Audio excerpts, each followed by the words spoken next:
அப்பா நீர் என்னும் வாயோடு பேசும் டாடி. அப்பா நாங்க கேட்கிறோம் ஐயா. அப்பா நாங்கள் எப்படி நடக்க வேண்டும் என்று கற்று தாருங்க டாடி. உங்களுடைய கரங்களில் என்னை ஒப்பு கொடுக்கிறேன். நீரே வழி நடத்தும் காத்துக்கொள்ள எல்லா துதிகன மகிமை யாவையும் உமக்கு ஒருவருக்கே செலுத்துகிறேன். கத்ரா இயேசு கிறிஸ்து என்ற விளையேற பெற்ற நாமத்தில் ஜெபிக்கிறேன் என் ஜீவனுள்ள பிதாவே, ஆமென். அல்லேலூயா. இன்னைக்கு நம்ம தலைப்பு பாத்தீங்கன்னா, நாம் எப்படி வாழ்கிறோம் அப்படின்ற இன்னைக்கு தலைப்பு. ஆண்டவர் கொடுத்தது நாம் எப்படி வாழ்கிறோம் என்ற தலைப்பினை கொடுத்திருக்காரு. நம்ம ஒரு 3 காரியங்களை பார்க்க போறோம். முதலாவது பார்க்க போறோம் தபித்தாள் அப்படின்னு. நம்ம புதிய ஏற்பாட்டுல பாத்தீங்கன்னா அப்போஸ்தலர் 9வது அதிகாரம் 36வது வசனம். தபித்தாளை குறிச்சு நம்ம இதுல தியானிக்க போறோம். யோப்பா பட்டணத்தில் கிரேக்கு பாஷையிலே தொற்கால் என்று அர்த்தம் கொள்ளும் தபித்தாள் என்னும் பேருடைய ஒரு சீஷி இருந்தாள். அவள் நற்கிரிகைகளையும் தர்மங்களையும் மிகுதியாய் செய்து கொண்டு வந்தாள். போதும். இப்ப இத பாத்தீங்கன்னா தபித்தாள் எனும் பேருடைய ஒரு சீஷி இருந்தாள் அப்படின்னு பாக்குறோம். இப்ப இதுல நீங்க பாத்தீங்கன்னா சீஷர்கள் அப்படின்னு நம்ம ஏசப்பா கூட இருந்தவங்கள பாக்குறோம். இந்த இடத்துல இந்த ஒரு பெண்ணுக்கு வந்து தபித்தாளுக்கு வந்து ஷீஷி என்று எனும் பேருடைய ஒரு ஷீஷி இருந்தாள் அப்படின்னு இதுல எழுதி இருக்கிறது. அப்ப அவ எவ்வளவு அன்பா இருந்திருப்பா ஜனங்கள் மத்தியில. அவ ஷீஷின்னு பேர் அதுல இருக்கு. நம்ம நீங்க யோவான்ல 13ஆம் அதிகாரத்துல 35வது வசனம் படிமா. யோவான் 13வது அதிகாரம் 35வது வசனம்.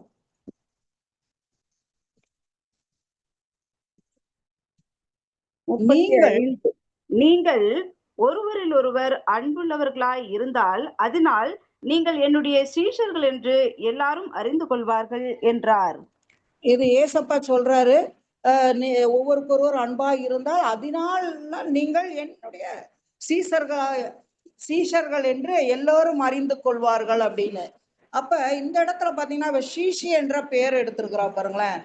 தவித்தாள் என்று போட்டிருக்கலாமே, ஏனும் ஒரு பெயருடைய சீஷி இருந்தால் அப்படின்னு அதுல எழுதி இருக்குது. அப்புறம் அவருடைய 2வது காரியம் பாத்தீங்கன்னா நற்கிரியைகளையும் தர்மங்களையும் மிகுதியாய் செய்தால் என்று நம்ம அதுல பார்க்கிறோம். அப்ப நற்கிரியை எவ்வளவு அன்பா இருந்திருப்பா, பிறருக்கு உதவி செய்திருப்பா. அப்ப பாத்தீங்கன்னா அவ்வளோ ஒரு தான தர்மங்கள் செய்ததுனால அவ பேர் பாத்தீங்கன்னா இதுல வந்து அவ்வளவு அழகா எழுதி இருக்குது. சீஷின்னு எழுதி இருக்குது பாக்குறோம். தான தர்மங்கள் பண்ணியிருக்கிறான்னு பாக்குறோம். பிறகு பார்த்தோம்னா அதிலே 9வது அப்போஸ்தலர் 9வது அதிகாரம் 39வது வசனத்துல இருந்து படிமா. பேதுரு எழுந்து அவர்களுடனே கூட போனான். அவன் போய் சேர்ந்த பொழுது அவர்கள் அவளை மேல் வீட்டுக்கு அழைத்து கொண்டு போனார்கள். அப்பொழுது விதவைகள் எல்லாரும் அழுது தொற்கால் தங்களுடனே கூட இருக்கையில் செய்திருந்த அங்கிகளையும் வஸ்திரங்களையும் காண்பித்து அவனை சூழ்ந்து நின்றார்கள். இத பாத்தீங்கன்னா அவ நல்ல எல்லாருக்கும் தான தர்மம் செய்தவள். ஒரு நாள் அவளுக்கு வியாதியா இருந்து மரணம் அடைந்தால் பாக்குறோம். அவளை குளிப்பாட்டி மேல் வீட்டுல வைத்திருந்தாங்கன்னு எழுதி இருக்கிறது. அந்த அந்த லீதா பட்டணத்துல இருக்கு. யோப்பா பட்டணம் லீதா ஊருக்கு சமீபமா இருந்தனால பேதுருவ வர வச்சிருக்கிறாங்க அவ்வளவு பேரும். ஏன்னா அவ தான தர்மம் அவ்வளவு அன்பா இருந்ததுனால அவ இறந்துட்டாலேன்னு உடனே யோப்பா பட்டணத்துல அங்க இருந்து ஆட்களை அனுப்புறாங்க அந்த இடத்துல போய் பேதுருவை கூட்டிட்டு வர சொல்லி. அப்ப பேதுரு வீட்டுக்கு வந்த பிறகுதான் இந்த இடத்துல பாருங்கன்னா பேதுரு எழுந்து அவர்களுடனே கூட போனான். அவன் போய் சேர்ந்த பொழுது அவர்கள் அவனை மேல் வீட்டுக்கு அழைத்து எங்க அவளை கிடத்தி வைத்திருக்கிற இடத்துக்கு கூட்டிட்டு போறாங்க. அப்பொழுது விதவைகள் எல்லோரும் அழுது கொண்டு இருக்கிறாங்க பாருங்க. விதவைகளுக்கெல்லாம் நல்லா அவ வந்து தர்மம் செய்திருக்கா. துணி அங்கிகள் அவ ஒரு அங்கி வஸ்திரங்களை எல்லாம் செய்து கொடுத்ததை காண்பிக்கிறாங்க. தொற்கால் தங்களுடைய கூட இருக்கையில் செய்திருந்த அங்கிகளையும் வஸ்திரங்களையும் காண்பித்து அவனை சூழ்ந்து நின்றார்கள் அப்படின்னு பார்க்கிறோம். அப்ப பாத்தீங்கன்னா அவ பாருங்க ஒரு டெய்லரா இருந்திருக்கலாம், தைக்கிறது பாருங்க அவ்வளவு அழகா எல்லாருக்கும் அந்த விதவைகளுக்கு செய்திருக்கிறா. இதனாலதான் அவ இறந்த பிறவும் பாருங்களேன் அவ்வளவு பேரும் அந்த சூழ்ந்திருந்து அழுது கொண்டு இருக்கிறாங்க.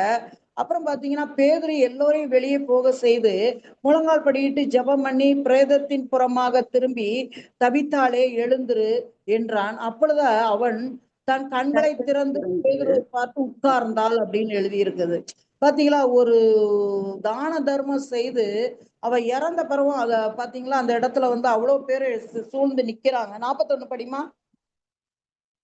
அவன் அவளுக்கு கை கொடுத்து அவளை எழுந்திருக்க பண்ணி பரிசுத்தவான்களையும் விதவைகளையும் அழைத்து அவளை உயிருள்ளவளாக அவர்களுக்கு முன் நிறுத்தினான்.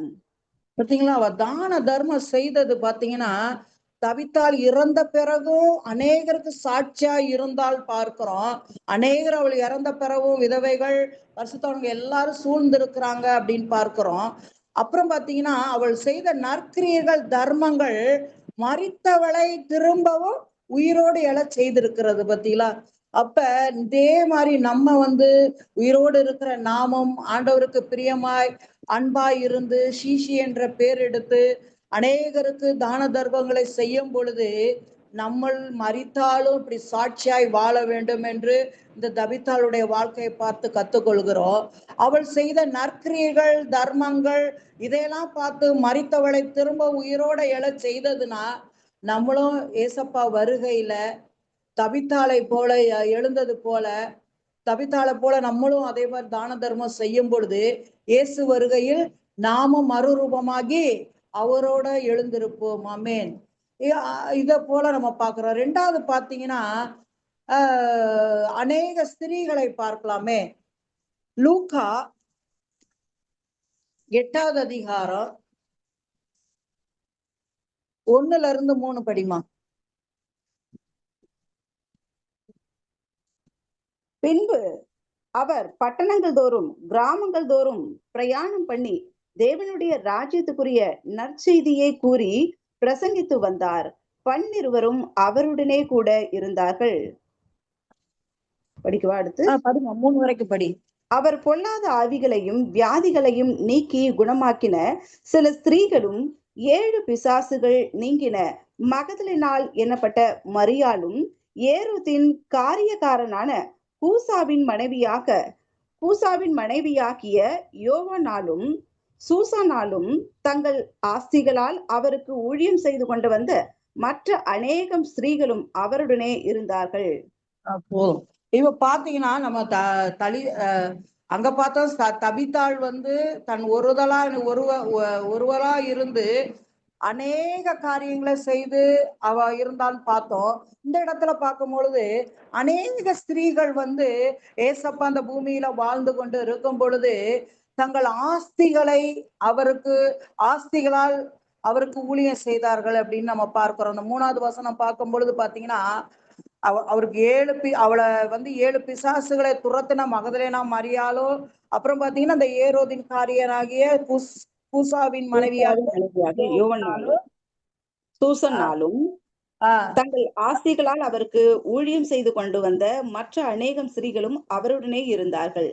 பாருங்க, தங்களுடைய ஆஸ்திகளால் அவருக்கு ஊழியம் செய்து வந்த மற்ற அநேக ஸ்திரீகளும் அவரோட கூட இருந்தார்கள். பாருங்க எவ்வளவு அழகா அவங்க தன்னுடைய ஆஸ்தியை கொடுத்து ஆண்டர் கூட இருந்து பணத்தை கொடுத்து அவர் கூடயே ஊழியம் செய்து எவ்வளவு பாக்கியம் பாத்தீங்களா. ஏசப்பா கூட இருந்து தன்னுடைய கைகள்ல இருக்கிற ஆஸ்தியை வித்து ஆண்டவருக்கு ஊழியம் செய்தார்கள்னு இருக்கு. இப்ப நாம எப்படி இருக்கிறோம், ஊழியத்துல எப்படி இருக்கிறோம் அப்படி நம்ம உண்மையாலே பரிசோதிக்கணும். அப்ப பாத்தீங்கன்னா ஏசப்பா கூட இருந்த அநேக ஸ்திரீகள் தன் ஆஸ்தியை கொடுத்தாங்கன்னு அதுல எழுதி இருக்கிறத. அது போல இன்னைக்கு நம்ம பெண்களா இருந்து ஆண்டவருக்கு எத்தனையோ காரியங்கள்ல ஊழியம் செய்து கொண்டு இருக்கிறோம். கர்த்தர் வந்து கண்கள் பூமி முழுக்க உலாவி கொண்டு இருக்கிறது நம்ம பார்க்கிறோம். அவருக்கு மறைவானது ஒன்றுமில்லை என்று பார்க்கிறோம். நம்மளும் நம்மளால முடிந்தது நம்மளுடைய பணங்களா இருக்கலாம், ஏதாவது ஒரு காரியங்கள் இருக்கலாம், அதை ஆண்டவருக்கு கொடுத்து ஊழியம் செய்கிறவர்களாய் இந்த அநேக ஸ்திரீகள் ஆண்டவர் இருக்கும்போது செய்தது போல நாமும் அப்படி உள்ளவர்களாய் மாறுவோம். ஆமென். ஹல்லேலூயா. அப்புறம் பாத்தீங்கன்னா 3வது காரியம் பாக்குறோம். கொர்நேலியுவை பார்க்கலாமே. கொர்நேலியு பாத்தீங்கன்னா பிரஜாதியார் உள்ளவர் தான். ஆனா அவர் பாருங்க, கொர்நேலியு நம்ம 7 காரியங்கள் அதுல பார்க்கலாம். கொர்நேலியு பாத்தீங்கன்னா தேவ பக்தி உள்ளவன் எழுதி இருக்குது. அவன் தேவ பக்தி உள்ளவனா இருந்தது மாத்திரம் அல்ல, வீட்டார் அனைவரோடு கூட தேவனுக்கு பயந்தவன் என்று பார்க்கிறோம். பக்தி உள்ளவன் மாத்திரம் அல்ல, தேவனுக்கு பயந்தவனா இருந்து அந்த வீட்டார் கூட இருந்தான்னு பாக்குறோம். அப்புறம் பாத்தீங்கன்னா ஜனங்களுக்கு மிகுந்த தான தர்மம் செய்பவனா பார்க்கிறோம். 4வது காரியம் பாத்தீங்கன்னா எப்பொழுதும் தேவனை நோக்கி ஜெபம் செய்கிறவனா இருக்கிறார்னு பார்க்கிறோம். கொர்நேலியு இப்படி நடந்ததால் அவருடைய காரியங்கள் எப்படி இருந்ததுன்னா, தேவதூதனை பிரதட்சியமாக தரிசித்தார் என்று எழுதியிருக்கிறது. 6வது காரியம் பாத்தீங்கன்னா, அவனுடைய ஜெபங்கள், தர்மங்கள் தேவனுக்கு நினைப்பூட்டுதலாக அவர் சன்னதியில் போய் சேர்ந்தது என்று பார்க்கிறோம். அது மட்டும் அல்லாம தன் உறவின் முறையாரையும், தன் விசேஷித்த சிநேகிதரையும் கர்த்தருடைய வார்த்தையை கேட்க, பரிசுத்த ஆவியை பெற்றுக்கொள்ள, ஞானஸ்தானம் எடுக்க கொர்நேலியு இயேசுவுக்கு தன்னையே அர்ப்பணித்தார் என்று பார்க்கிறோம். இது எவ்வளவு ஒரு மகிமை பாருங்க. அவங்க பெண்களை பார்க்கும்போது அநேகருக்கு அவ நமக்கு பார்த்தோம் தபித்தாள் ஆடைகளை கொடுத்து தைத்து கொடுக்கிறவளா இருக்கிறா, நற்கிரியைகள் அநேகரோட அன்பா இருக்கிறா. அதனாலதான் ஷீஷி என்று பேர் எடுத்தால் பார்த்தோம். இங்க அநேக ஸ்திரீகள் தன்னுடைய ஆஸ்தியை வித்து ஆண்டவருக்கு ஊழியம் செய்தார்கள்னு பார்க்கிறோம். இந்த இடத்துல கொர்நேலியு பாத்தீங்கன்னா தேவ பக்தி உள்ளவனா இருக்கிறாரு, தேவனுக்கு பயந்தவரா இருக்கிறாரு, வீட்டார் அனைவரோட கூட இருக்கிறாரு, ஜனங்களுக்கும் மிகுந்த தான தர்மம் செய்தவரா இருக்கிறாரு. இவர் 100க்கு அதிபதி. பாத்தீங்கன்னா அவர் வேலையில இதையும் செய்துட்டு இருக்காரு. எப்பொழுதும் தேவனை நோக்கி ஜெபம் செய்கிறவரா இருக்கிறார். இப்படி நடந்ததுனாலதான் பிரதட்சியமாக ஆண்டவரை பார்த்தாருன்னு பார்க்கிறோம். அவருடைய ஜெபங்கள், தான தர்மங்கள் எல்லாம் தேவ சமூகத்துல போய் எட்டி இருக்கிறது. இன்னைக்கு நம்முடைய ஜெபங்கள் தேவ சமூகத்துல எட்டி இருக்கிறதா? நமக்கு தெரியும். எட்டி இருக்கிறதா, எட்டி இருக்கலையா? நம்ம ஜெபங்கள் கேட்கப்பட்டு ஆண்டவர் நமக்கு செய்கிற காரியங்களை பார்க்கும் பொழுது, நம்முடைய தான தர்மங்கள் செய்திருக்கிறத பார்க்கும் போது, நம்ம தேவ பக்தியா இருக்கும் பொழுது, எப்பொழுதும் ஜெபம் பண்ணி இருக்கும் பொழுது பிரத்யட்சியமாக நம்ம தேவதூதனை தரிசித்திருக்கிறோமா? அதல்லாமல் நம்ம உறவின் முறையாரையோ இல்ல தன் விசேஷித்த சிநேகிதரையோ கர்த்தருடைய வார்த்தை கேட்க, அவங்களும் ஞானஸ்தானம் எடுக்க, பரிசுத்த ஆவியை பெற்றுக்கொள்ள கொர்நேலியு இயேசுவுக்கு தன்னையே அர்ப்பணித்தது போல நம்ம அர்ப்பணித்திருக்கிறோமா? இத பாத்தீங்கன்னா அப்போஸ்தலர் 10வது அதிகாரத்துல ஃபுல்லா இதை எழுதி இருக்கும். ஒரு கொர்நேலியு என்னெல்லாம் பண்ணாரு, பேதுரு பிரசங்கம் பண்ணாரு, ஜனங்களை எப்படி கூட்டி சேர்த்தாரு, இதெல்லாம் பாத்தீங்கன்னா அது மகிமையா இருக்கும் ஃபுல்லா 10வது அதிகாரம் மேல. நாம தான தர்மம் செய்யறது எப்படி செய்யறோம்? இவர்கள்லாம் நல்லா உண்மையா, உத்தமமா, பயபக்தியோட ஆண்டவரோட இருந்து செய்யும் பொழுது என்னுடைய கொர்நேலியுடைய ஜெபங்கள் தேவ சமூகத்துக்கு போய் எட்டி இருக்குது. நம்முடைய ஜெபங்கள் அப்படி எல்லாம் எட்டி இருக்குதா? ஏன் கேட்கப்படலை? இன்னும் கேட்டு இருக்கிறதா? நமக்கு கொர்நேலியு போல நம்ம ஜெபங்கள் பரலோகத்துல எட்டி இருக்கிறதா? நம்ம இனி இவர்களை போல மாறுகிறவர்களா இருப்போம். இதெல்லாம் அதற்குதான் ஒவ்வொன்றும் ஆமென்றும் என்றும் வசனங்கள்லாம் எழுதி வைத்திருக்கிறது. நம்ம ஏதோ பெருமைக்காகையோ காரியத்துக்கு மற்றவர்கள் பார்க்கிறவர்கள் போல இருக்காதபடிக்கு இவர்களை போல நம்ம இருப்போம். தான தர்மம் பெருமைக்காக செய்யாதபடிக்கு வசதி உள்ளவர்களுக்கே செய்யக்கூடாது, இல்லாதவர்களுக்கு செய்ய வேண்டும். அதனாலதான் அங்க விதவைகள், பரிசுத்தவான்கள் அந்த தபித்தாள் இறந்த பிறகு கூட இருந்திருக்கிறாங்க. இன்னைக்கு இவரு செய்ததுனாலதான் இன்னைக்கு அத்தனை பேர் ரட்சிப்புக்குள்ள கொண்டு வர ஒரு காரியமா இருந்தது. நம்ம தபித்தாளை போல செய்தது போல அநேக ஸ்திரீகளை போல கொர்நேலியு போல நாமும் சாட்சியாய் இப்படிப்பட்ட நற்கிரியைகளை, தர்மங்களை செய்வோம். ஆமென். பாத்தீங்கன்னா வெளிப்படுத்தின விசேஷம் இப்படி எல்லாம் செய்யும் பொழுதுதான் ஆண்டவர் பிரியமா இருக்கிறார். நீங்க பாத்தீங்கன்னா வெளிப்படுத்தின விசேஷம் 22வது அதிகாரம் 12வது வசனம் படிமா.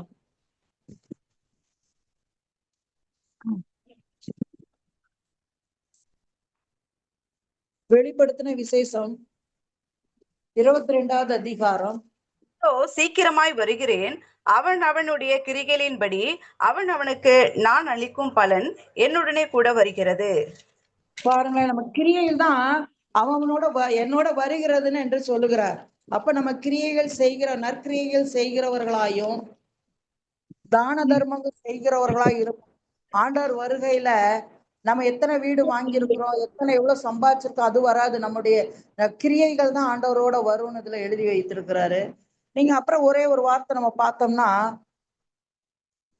யோவான் 20வது அதிகாரம்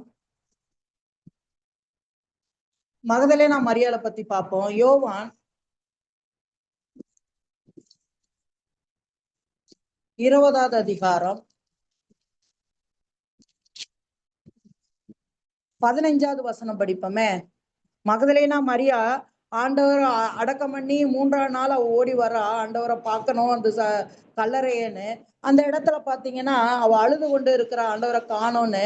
15ஆ? 15வது வசனம். இயேசு அவளை பார்த்து, ஸ்திரியே ஏன் அழுகிறாய் அப்படின்னு இங்க கேக்குறாரு. இது போதும். அப்ப பாத்தீங்கன்னா இன்னைக்கு நம்ம குடும்ப சூழ்நிலைக்காகவே, நம்ம பிள்ளைகளுக்காகவும் கணவருக்காகவும் நம்ம இதே நம்ம யோசிச்சு வாழ்க்கையை கேக்குதாம்மா? யோசிச்சு அழுது கொண்டு இருக்கிறோம். ஆனா ஆண்டவர் இதை மகதலேனா மரியாளை பார்த்து கேட்கிறாரு, சிறியே ஏன் அழுகிறாய் அப்படின்னு. இன்னைக்கு நம்மளையும் பார்த்து கேட்கிறார். அநேக பாரத்தை வைத்துக் கொண்டு அழுது கொண்டு இருக்கிறோம், ஏன் அழுகிறாய் என்று ஆண்டவர் கேட்கிறார். முதலாவது அவருடைய ராஜ்யத்தை நம்ம தேடும் பொழுது கண்டிப்பாக நம்ம தேவைகளை சந்திக்கிறவராய் இருக்கிறார். அப்புறம் நீங்க இதுலயே பாத்தீங்கன்னா மத்தேயு 28வது அதிகாரம்